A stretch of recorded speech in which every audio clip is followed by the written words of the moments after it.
Decision घेण्याआधी आपल्याला कोण सल्ला देत आहे हे पाहणं खूप गरजेचे आहे. Wrong company can destroy clarity, right guidance can save your destiny. किंवा गीता आपल्या रिअल लाईफ प्रॉब्लेमशी कनेक्ट होत नाही.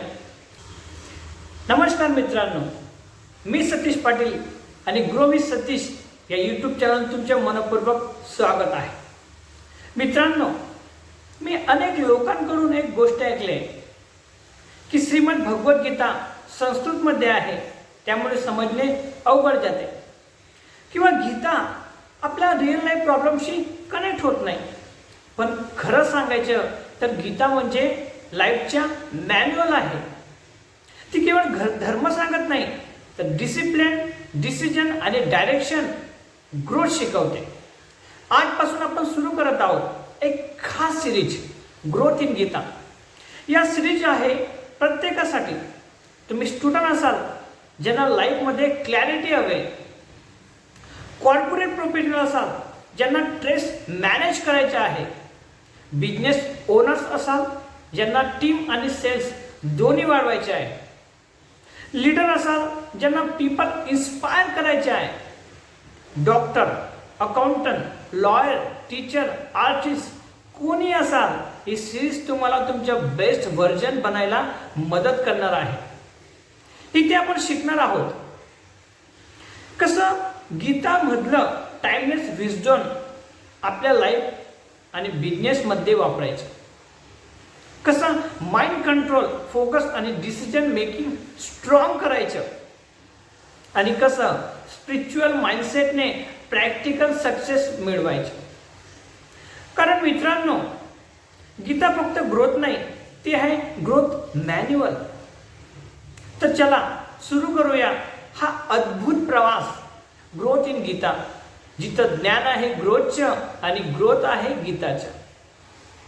युद्ध सुरू होण्याआधी अनेक विद्वान, ज्योतिष आणि स्वतः भगवंत श्रीकृष्ण यांनी धृतराष्ट्राला सल्ला दिला होता, युद्ध टाळा कारण यात विनाश आहे.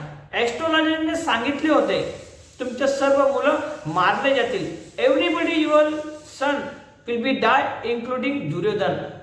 पण काय झालं, धृतराष्ट्राने तो सल्ला ऐकला नाही. आणि मित्रांनो, हेच आपण सगळे कधी ना कधी आपल्या लाईफमध्ये करतो.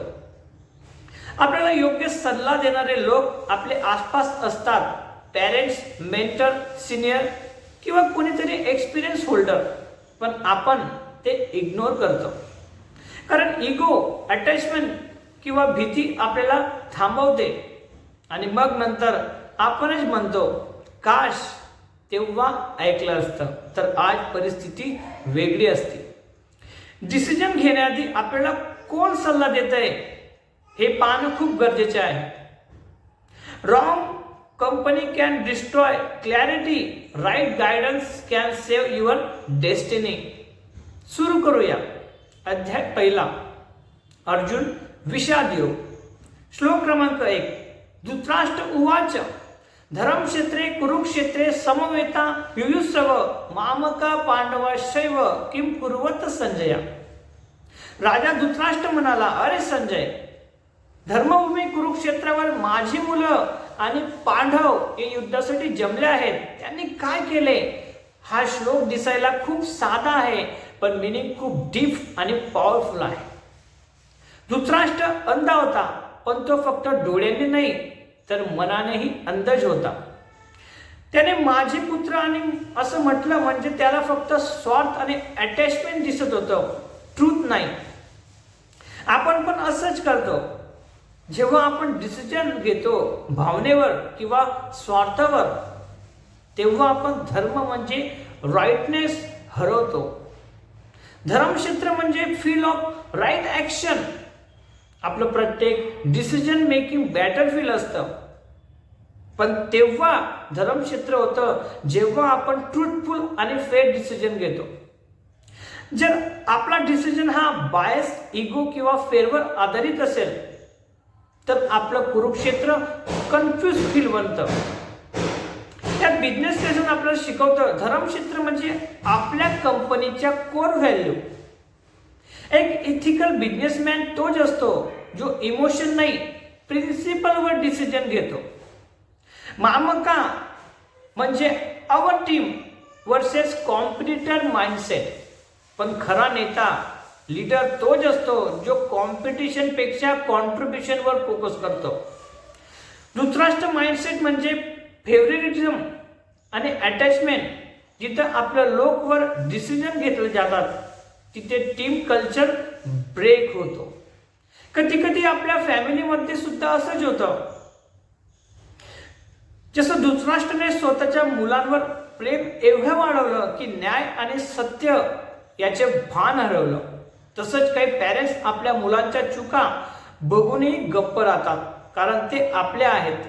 पण गीता आपल्याला शिकवते अटॅचमेंट आणि रिस्पॉन्सिबिलिटी यात फरक असतो. जर आपण अंधप्रेमाच्या चुकीचं सपोर्ट केलं तर आपणही त्या चुकीचा भाग होतो. समजा तुमचे एक स्टार्टअप आहे, तुमचा मित्र किंवा नातेवाईक टीम मध्ये आहे आणि तो व्यवसाय चूक करतो, पण तुम्ही त्याच्यावर ऍक्शन घेत नाही कारण तो आपला आहे धृतराष्ट्र माइंडसेट. पण खरा लीडर म्हणतो rule is same for everyone. तेव्हाच कंपनीमध्ये ट्रस्ट आणि ग्रोथ दोन्ही निर्माण होतात. गोल्डन लाईन तुम्हाला सांगतो, be right not partial. Leadership fail when decision become emotional. Leadership म्हणजे माय पीपल नाही, right people. Growth in Gita या सिरीजमध्ये आपण श्रीमद भगवद्गीतेतील प्रत्येक पात्राकडून शिकण्याचा प्रयत्न करत आहोत. या मालिकेत जे पात्र अयोग्य भूमिका बजावतात त्यांची इथे बदनामी किंवा टीका करण्याचा हेतू नाही. आपण त्यांना केस स्टडी म्हणून पाहणार आहोत, म्हणजे त्यांच्या कृतीतून आपण आपल्या जीवनात आणि व्यवसायात काय शिकू शकतो हे समजून घेण्यासाठी. मित्रांनो, ही ग्रोथ इन गीता सिरीज म्हणजे तुम्हाला आवडत असेल, अजून पुढच्या श्लोकावर व्हिडिओ पाहिजे असेल तर लाईक करा, कमेंट करा, तुमचे मत सांगा. लाईक व कमेंट्सने मला मोटिवेशन मिळते. आणि शेअर करा प्रत्येक व्यक्तीशी ज्याला जीवन आणि व्यवसायात ग्रोथ हवे. सबस्क्राईब करा ग्रो विथ सतीश या चॅनलला, कारण इथे प्रत्येक श्लोक तुमचे जीवन बदलणार आहे. Struggle to success.